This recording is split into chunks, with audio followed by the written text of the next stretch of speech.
So I want to give a special thanks to my parents for just being the supportive of me all throughout my life, and also my sister Jasmine for moving here to Kansas with me, which made my move very much so easier. And then I also have some other people that I do want to thank. I want to thank Dr. Rivard. Sorry, I don't have a graduation until spring, so I have to do all these things now. I want to thank him for all that he's done and always pushing me to do my best. And I want to thank Paul. I could not have done any of this without him. You know it's the truth.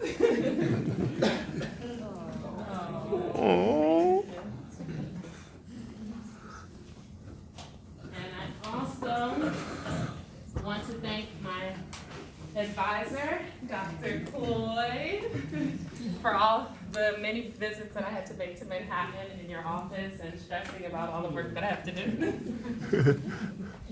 And then, lastly, I also want to thank Dr. Cleocone for being my teacher. We have limited amount of teachers here. She's been great. So thank you for all you do. And that is it. And questions? Are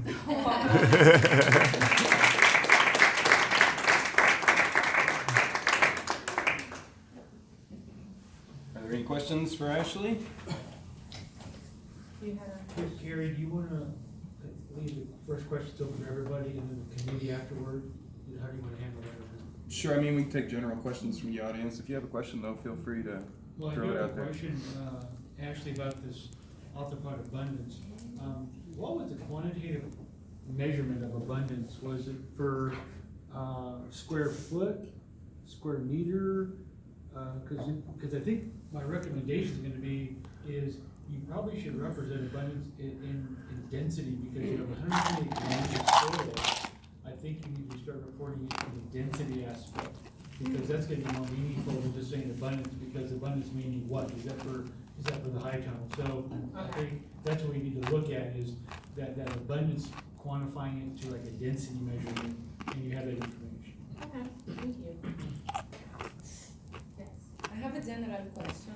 After spending 2 years of your life studying cover crops, you're now ready to go and give recommendations to the growers that are using a lot of cover crops in the area. What would be your recommendations? So my recommendation would be to choose your cover crop wisely.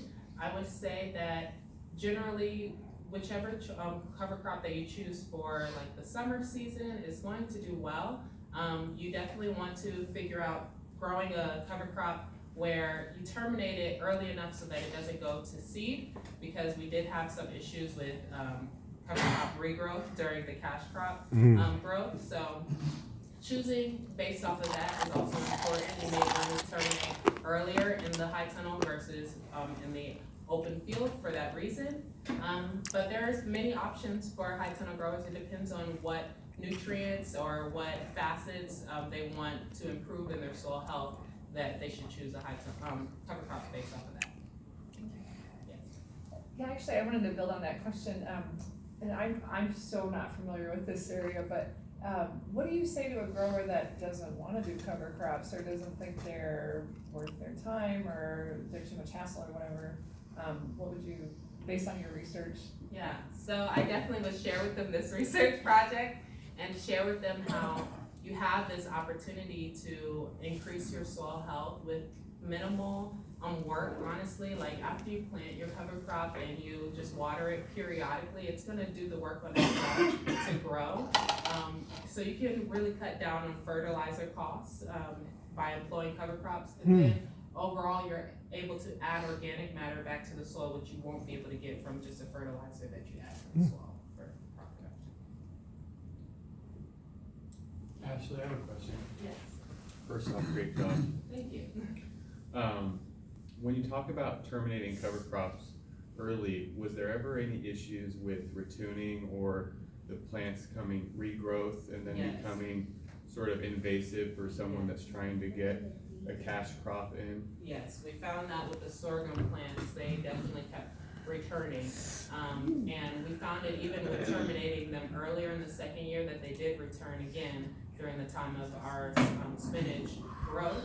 So managing these cover crops such as sorghum there might need to be more research to figure out where the sweet spot might be for terminating these cover crops so that it doesn't interfere with your cash crop growth. And remind me what your method was for terminating. So terminating, which I definitely should have shared more in depth, we actually terminated with hand tools at first, and then we went back and we utilized a BCS tiller to till them back in. But we waited 7 days after terminating, after allowing the plant residues to sit on the surface of the soil. After 7 days, then we incorporated them into the soil.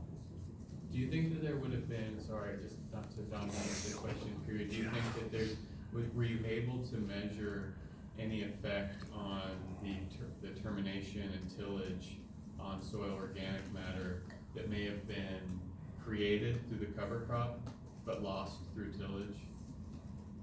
No, we weren't able to measure that. Any other questions? Oh, I was just gonna say, I think another big ticket item that you would tell the growers is the reduction of any kind of leaching. Exactly, that's true, yeah. Cause you don't think that there Yeah. wouldn't have been a way for nitrogen to leach, right? Exactly. Okay. Yeah, because leaching definitely can happen even in a high tunnel. And before we planted our winter cover crops, we actually had cantaloupes that were grown in that same field. So we probably were able to take up some of that labile nitrogen that was there in the soils when we planted our winter cover crops, but we're not sure. Yes. Actually, I know when you made several references to non-high tunnel conditions. Yeah. And in a lot of studies, you have high tunnels and then outside you have another comparable study. Yeah. Did you think about doing that with this? That would be a great research study to do in the future. We did not do that this year or during our study, but I think it would be beneficial to compare the two. I think for us, we were just focusing on trying to make recommendations for growers who are utilizing high tunnels rather than comparing high tunnel versus open field. We did have other studies at the OREC where we were looking at performance of different cash crops, high tunnel versus open field, but we didn't do that in this study. Yes. Ashley, did you worry about, kind of following up on Zach's question, did you worry about any carryover effect from the first cover crop from the summer and the winter experiments? Did you, because I noticed your nitrogen levels would go up the second. Yeah. Was there any possibility of cover crop or residue carryover? Definitely, there definitely was that possibility, which could suggest that cover cropping has a cumulative effect on your overall soil reserves, soil nutrient property reserves. So while we were not able to isolate, the effect of the cover crops in year one from year two, like down to a T, because this cumulative effect may have happened, it is still useful for growers who are interested in seeing, okay, in 2 years of cover cropping, let's see how much my soil nitrogen or carbon or organic matter has the potential to increase by just using cover crops over and again. And just to be clear, there were two different experiments. So there Yeah. would be residue carryover from year to year, from summer cover crop 1 to summer cover crop 2, but not from winter to summer or summer to winter. Exactly. I wasn't sure what that was. Yeah, that makes sense too. Hey, Ashlee, this is Deanne Presley. Can you hear me okay? Yes, I can hear you, Dr. Presley. Hey, good job. Thank you. I wanted to ask you a quick follow-up about that very thing that you're talking about with the plots. Were the, 2018 and 2019 plots, were they right on top of each other? So 18, the same treatment in 18 was done, the same treatment in 19, does that make sense? Yes, we did not change where the treatments were grown. They were grown in the same plots from 2018 and 2019. Okay, but then the summer and winter were in separate areas? Yeah, they're entirely. separate areas of the tunnel. Okay, thank you. Any other questions for Ashlee? Just one last big picture question. Do you have any idea, I don't know if there's data out there, like on how many growers in this area might use cover crops in high tunnels? Is it common or is it not? Not that I know of. I don't know of many growers using cover crops in high tunnels. I'm not sure. Do you know of any cover crop Very growers few. here? That's what I Yeah. kind of. We're hoping her research changes that. Yeah, cool. Thank you. All right, well, thank you all for coming today. All right.